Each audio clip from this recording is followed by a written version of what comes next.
पिछले क्लास में हम लोग मेटलिक कोरोजन के बारे में ब्रीफ डिस्कशन किए थे और रस्टिंग ऑफ आयरन क्या है इस पर डिस्कशन किए थे।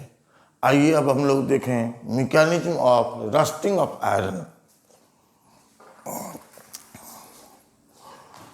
हम लोग पहले देख चुके हैं कि आयरन के सरफेस पर हाइड्रेटेड फेरिक ऑक्साइड का formation due to environmental factors is known as rusting of iron, which destroys its mechanical strength and luster। आइए हम लोग इसका मैकेनिज्म समझें। तो rusting of iron is an electrochemical process occurs through formation of anode and cathode points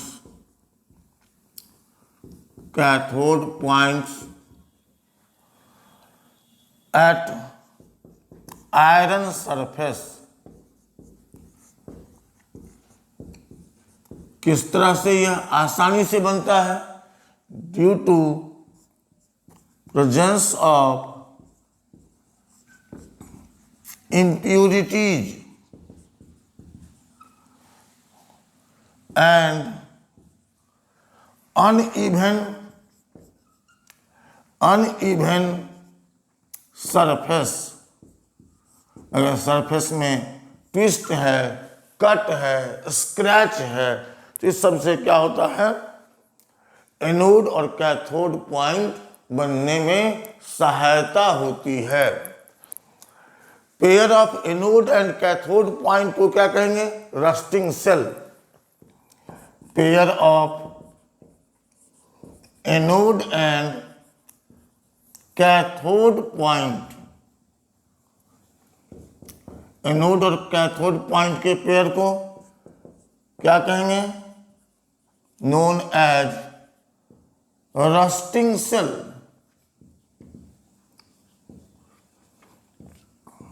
जैसा कि आप जानते हैं कि एनोड वह इलेक्ट्रोड है जहां पर ऑक्सीडेशन होता है। तो रस्टिंग सेल का एनोड पर आयरन का ऑक्सीडेशन होता है आयरन प्लस प्लस में। एट एनोड पॉइंट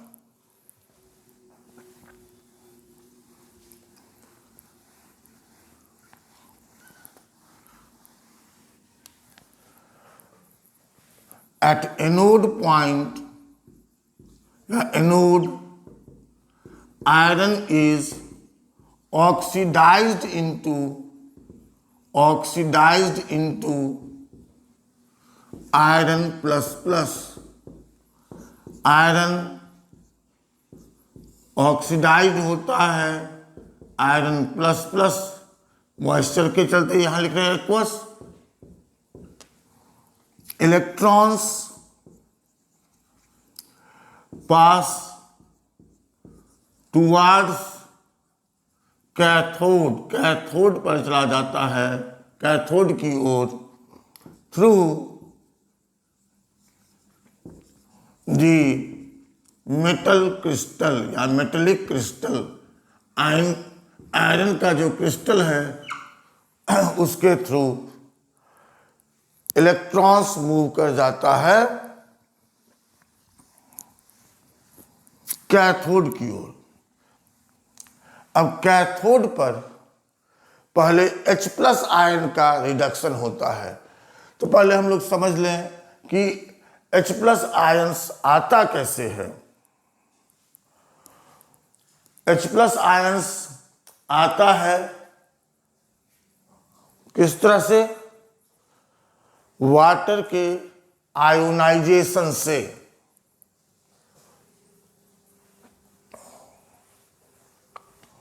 कैथोड पर रिएक्शन को समझने से पहले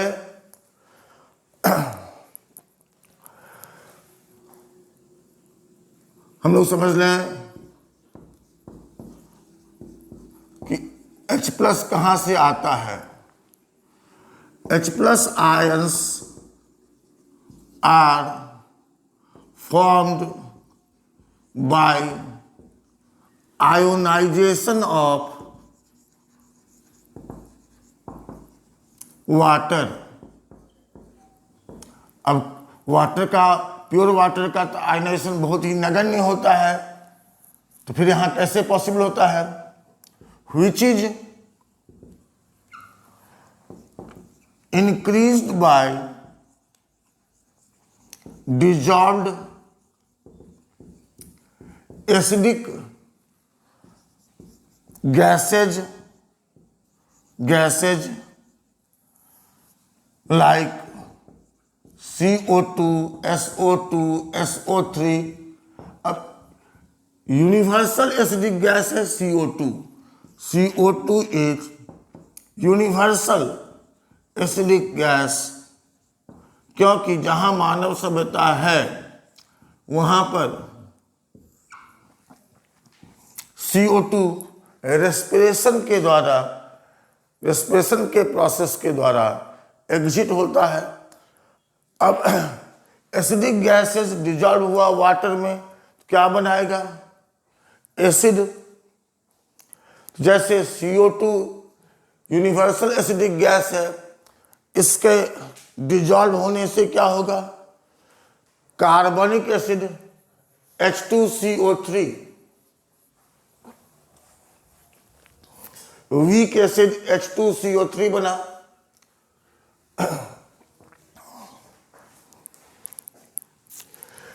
H2O plus CO2 H2CO3 carbonic acid, ये काफी वीक एसिड है, लेकिन इसके आयोनाइजेशन से कुछ संख्या में H+ आयन आया। अब कैथोड पर सबसे पहले H+ ion are reduced, H+ ion का रिडक्शन H में।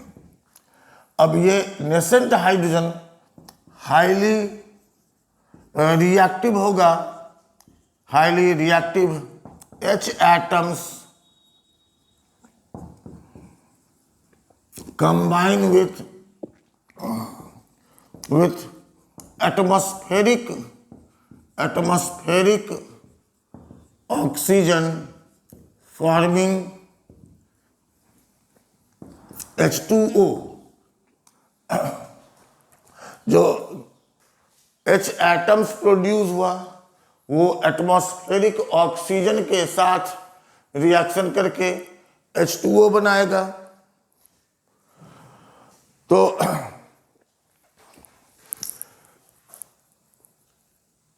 4H plus O2 2H2O।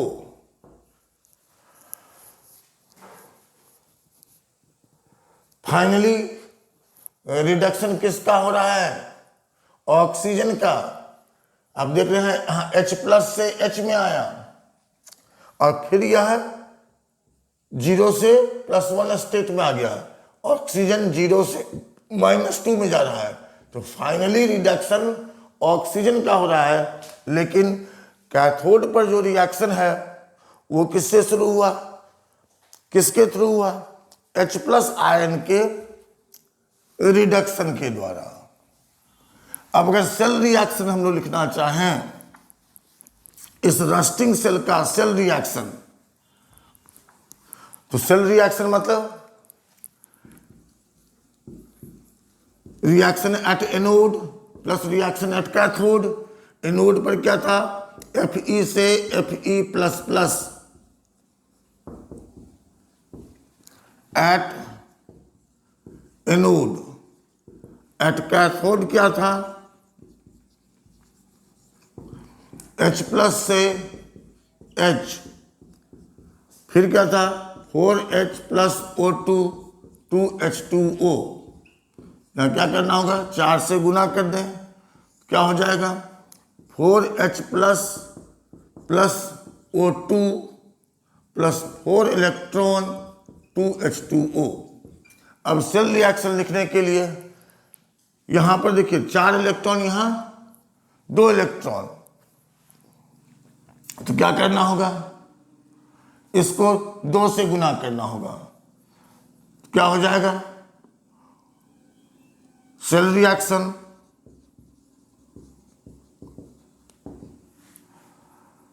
2Fe plus 4H plus plus O2, electron electron cancel,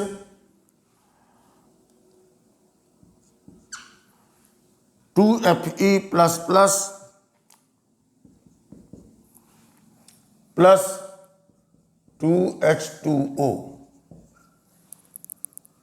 ठीक है, अब इसका E0 सेल निकालें हम लोग।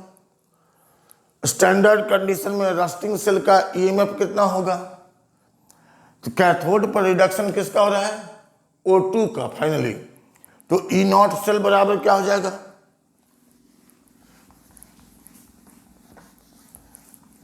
E0 सेल बराबर E0 cathode minus E0 anode, E0 cathode minus E0 anode.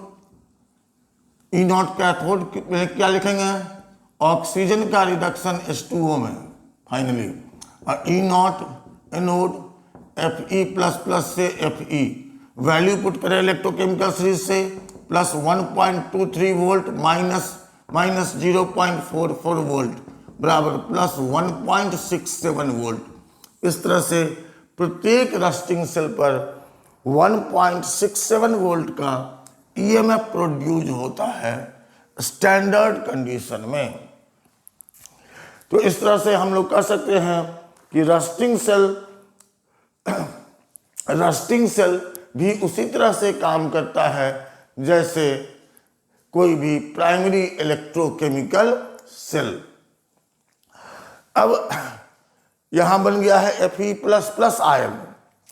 Fe plus plus ion का electronic विन्यास देखें,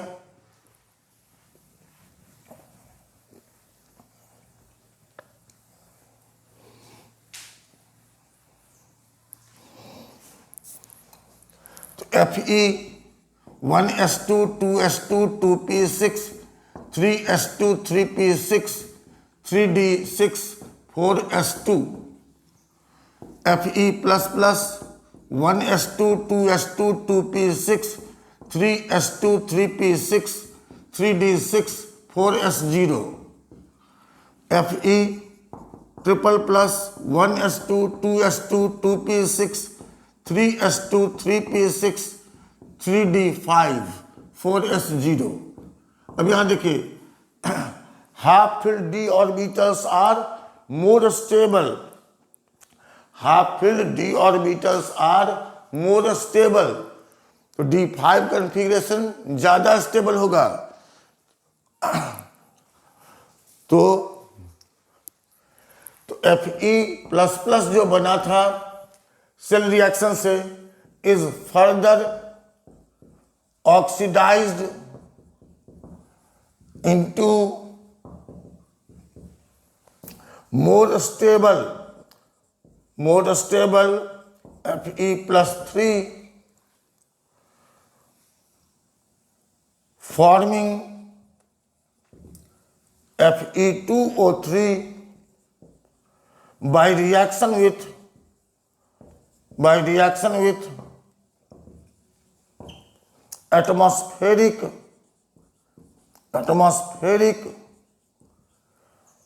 oxygen and moisture, atmospheric oxygen और मॉइस्चर से रिएक्शन करके Fe प्लस प्लस ज़्यादा स्टेबल Fe प्लस 3 में बदल जाता है। Fe प्लस 3 में बदलता है किस रूप में? Fe2O3 के रूप में। Fe plus plus plus atmospheric oxygen and moisture,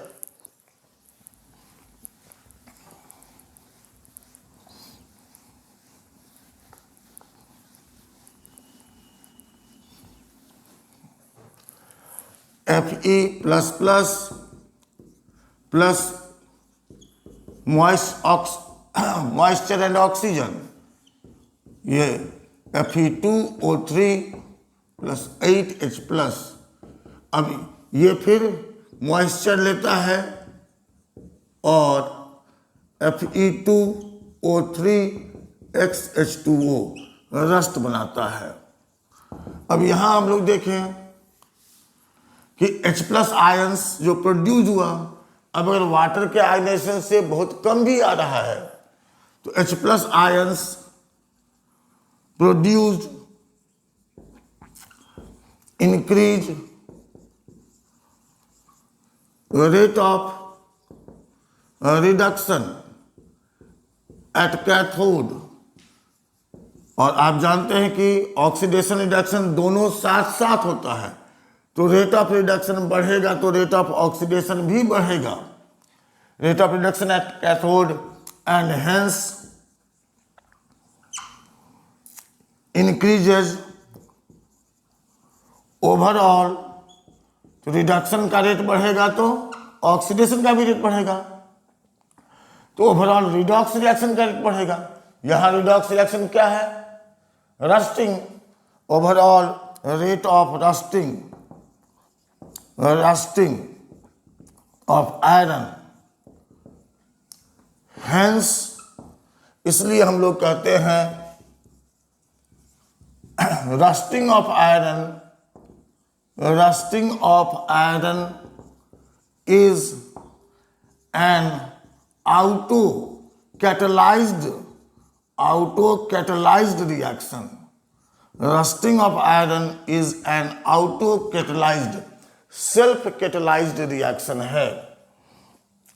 अब आइए हम लोग ब्रीफ डिस्कशन करें कि रस्टिंग को प्रमोट कौन करता है, और अगर इन जनरल पूछा जाए तो मेटेलिक कोरोजन को फेवर कौन कौन से फैक्टर्स करता है, और उसके बाद इसका प्रिवेंशन कैसे हो सकता है।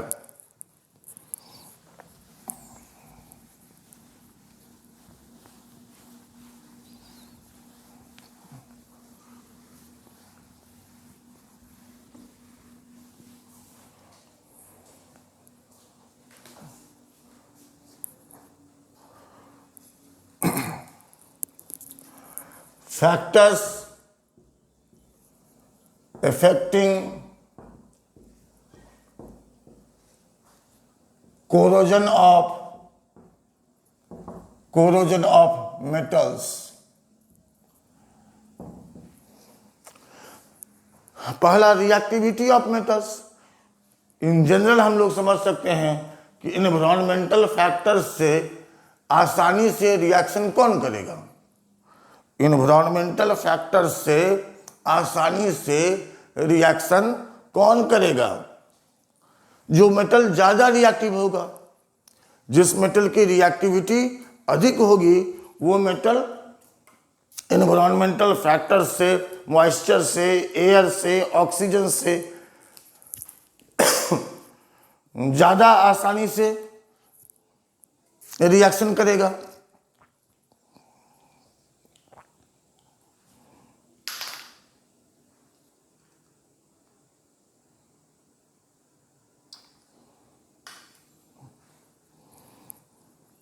तो रिएक्टिविटी ऑफ मेटल्स, पहला factor reactivity of metals. More reactive metals have faster या ग्रेटर कोरोजन। हम लोग आयरन के रिस्पेक्ट में देख रहे हैं, तो आयरन पर ही डिस्कस करें। E0 Fe++ से Fe -0.44 volt. Iron is sufficiently reactive या sufficiently electropositive metal, hence rusts easily। इसलिए इसमें रस्टिंग आसानी से होती है या कोरोजन आसानी से होती है। प्रेजेंस ऑफ इम्प्यूरिटीज, अब ये सारे फैक्टर्स आप लोगों को नोट्स में मिला हुआ है। तो दूसरा फैक्टर प्रेजेंस ऑफ इम्प्यूरिटीज, किसी आयरन सैंपल को आप देखें, जैसे आप घर में ढलाई के लिए, कॉलम के लिए, बीम के लिए आयरन बार्स लाते हैं, उसमें रस्टिंग जल्दी हो जाता है। जबकि जो बिजली का पोल होता है, लोहे का पोल भी देखे होंगे, वहाँ रस्टिंग देर से होता है, तो वहाँ ज़्यादा pure. impurities, presence of impurities with iron में impurities के रहने से favors formation of anode and cathode points, anode और कैथोड पॉइंट्स बनने में सहायता करता है। Hence increases rate of rusting. Iron sample में इम्प्यूरिटी अगर ज़्यादा है तो इम्प्यूरिटी के प्रेजेंस के कारण एनोड और कैथोड पॉइंट्स बनने में सहायता मिलती है, इसलिए रस्टिंग का रेट बढ़ जाता है। उसके बाद प्रेजेंस ऑफ अनइवन सरफेस,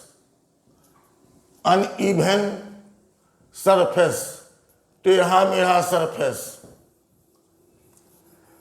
तो अनइवन सरफेस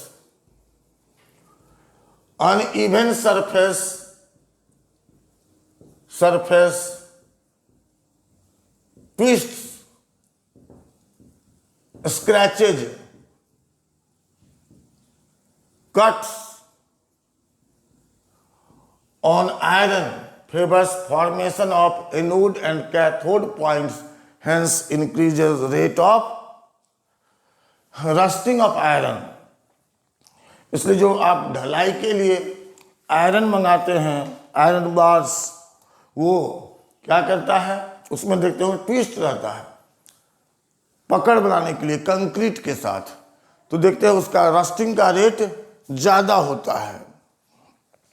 उसके बाद presence of moisture and air,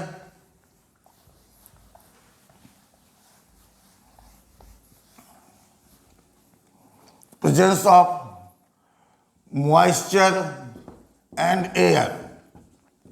आप देखे थे कि कैथोड पर जो रिएक्शन होता है वो शुरू किसके द्वारा होता है, H+ के रिडक्शन से। H+ कहाँ से आता है, मॉइस्चर से। अब इससे बनता है H, अब ये H H2O में बदलता है कब, जब वो एटमॉस्फेरिक ऑक्सीजन से रिएक्शन करता है। इसलिए presence of moisture and air increases rate of rusting. Presence of dissolved ionic substances in water, presence of dissolved ionic salts या डिजॉल्व्ड इलेक्ट्रोलाइट्स इन वाटर। तो ये अगर इलेक्ट्रोलाइट्स मतलब आयनिक सब्सटेंसेज अगर वाटर में डिजॉल्व्ड है तो क्या करता है, इंक्रीजेज एक्सटेंट ऑफ आयोनाइजेशन के एक्सटेंट को बढ़ाता है, वाटर के आयोनाइजेशन के एक्सटेंट को। तो hence increases rate of rusting of iron. जैसे जो कोस्टल एरियाज हैं, समुद्री इलाके हैं, वहाँ रस्टिंग ज़्यादा जल्दी होता है, फास्टर होता है, क्योंकि ढेर सारे सॉल्ट्स समुद्र के पानी में घुला हुआ है और वो क्या करता है, आयरन के रस्टिंग को एक्सीलरेट करता है। किस तरह से, वाटर के आयोनाइजेशन को बढ़ा करके। वाटर के आयोनाइजेशन से H+ आया, अब H+ का रिडक्शन हुआ तो कैथोड पर रिडक्शन, तो जब भी रेट ऑफ रिडक्शन बढ़ेगा रेट ऑफ ऑक्सीडेशन भी बढ़ेगा, मतलब रेट ऑफ रिडॉक्स रिएक्शन बढ़ेगा, मतलब रेट ऑफ रस्टिंग बढ़ेगा। अब prevention of rusting of iron को कैसे हम लोग प्रिवेंट कर सकते हैं, समझिए। आयरन जो है वो हमारे सिविलाइजेशन के द्वारा डिफरेंट फैक्टर्स के कारण, इसके मैकेनिकल स्ट्रेंथ के कारण, इसके प्रचुर मात्रा में उपलब्धता के कारण अभिन्न अंग हो गया है। इंफ्रास्ट्रक्चरल निर्माण, जैसे आप मकान, पुल, ग्रिल, गेट, सब जगह आयरन का इस्तेमाल होता है। तो जितने भी मेटल्स नोन हैं, आयरन सबसे ज़्यादा इस्तेमाल होता है। Bridges, building, ships and other day to day useful objects. इसलिए रस्टिंग ऑफ आयरन हमारे लिए सबसे ज़्यादा चिंतन का विषय है। अब आयरन के रस्टिंग को हम लोग कैसे कम कर सकते हैं, तो पहला ये बैरियर प्रोटेक्शन। बैरियर का मतलब क्या होता है, अवरोध। बैरियर प्रोटेक्शन, इसमें क्या करते हैं, बैरियर का मतलब अवरोध।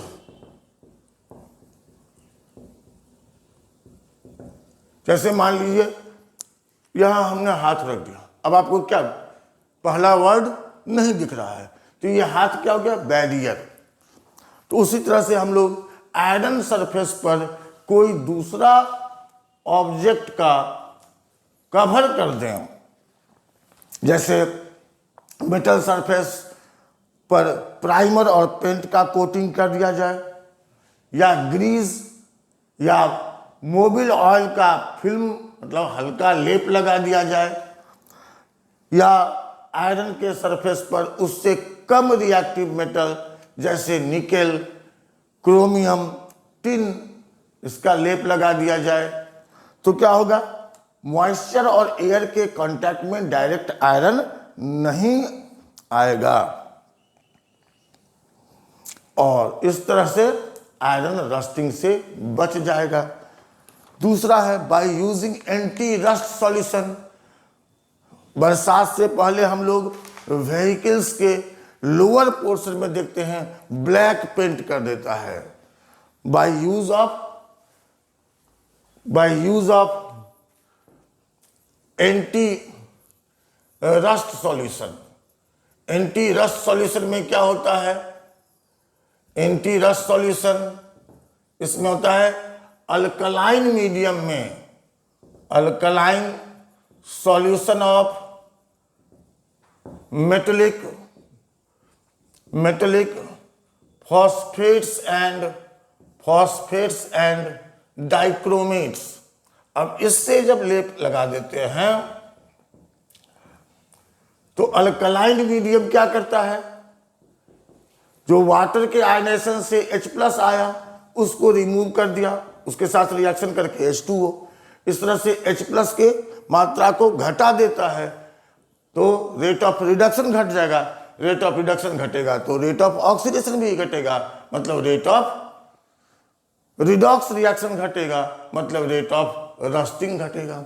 इस तरह से अल्कलाइन मीडियम जो एंटी रस्ट सॉल्यूशन में होता है वह H+ को रिमूव करके कैथोड पर रिडक्शन के रेट को घटाता है। तीसरा तरीका है सैक्रिफिशियल प्रोटेक्शन। सैक्रिफाइस मतलब बलिदान। तो आयरन के सरफेस पर बाय सैक्रिफिशियल प्रोटेक्शन। अब आयरन के सरफेस पर किसी दूसरे मेटल का कोटिंग कर दिया जाए, जैसे टिन, हम लोग कहते हैं टिन्ड आयरन, जैसे जिंक, गल्वनाइज्ड आयरन। इसी तरह से अगर हम लोग टिन, जिंक, निकेल, क्रोमियम इस तरह के मेटल का लेप कर दें तो जो मेटल लेप में इस्तेमाल हो, जो कोटिंग में, लेप मतलब कोटिंग में इस्तेमाल हुआ है, वो मेटल आएगा इन्वायरमेंटल फैक्टर्स के प्रभाव में, तो कोरोजन उसका होगा और उसके सैक्रिफाइस के चलते आयरन प्रोटेक्ट रह जाएगा। और एक है इलेक्ट्रिकल प्रोटेक्शन। इलेक्ट्रिकल प्रोटेक्शन में हम लोग आयरन के ऑब्जेक्ट को उससे ज्यादा रिएक्टिव मेटल से कनेक्ट कर दें। E0 Fe++ से Fe -0.44 वोल्ट, E0 Zn++ से Zn -0.76 वोल्ट, E0 Mg++ से Mg -2.37 वोल्ट। तो आयरन से ज्यादा रिएक्टिव हुआ जिंक से ज्यादा रिएक्टिव हो गया मैग्नीशियम। तो जो आयरन ऑब्जेक्ट्स बहुत ही हिस्टोरिकल इंपॉर्टेंस के हैं या बहुत ही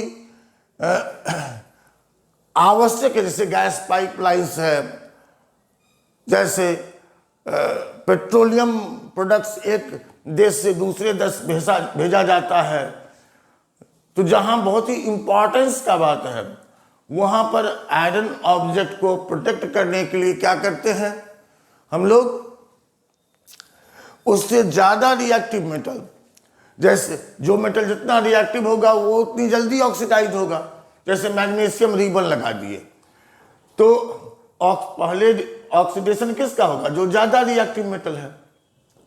इस तरह से मैग्नीशियम रिबन अगर लगा दिए तो मैग्नीशियम का ऑक्सीडेशन हुआ और आयरन प्रोटेक्टेड रह गया। तो इस प्रकार के प्रोटेक्शन को हम लोग कहेंगे इलेक्ट्रिकल प्रोटेक्शन, या इसको हम लोग कैथोडिक प्रोटेक्शन भी कहते हैं।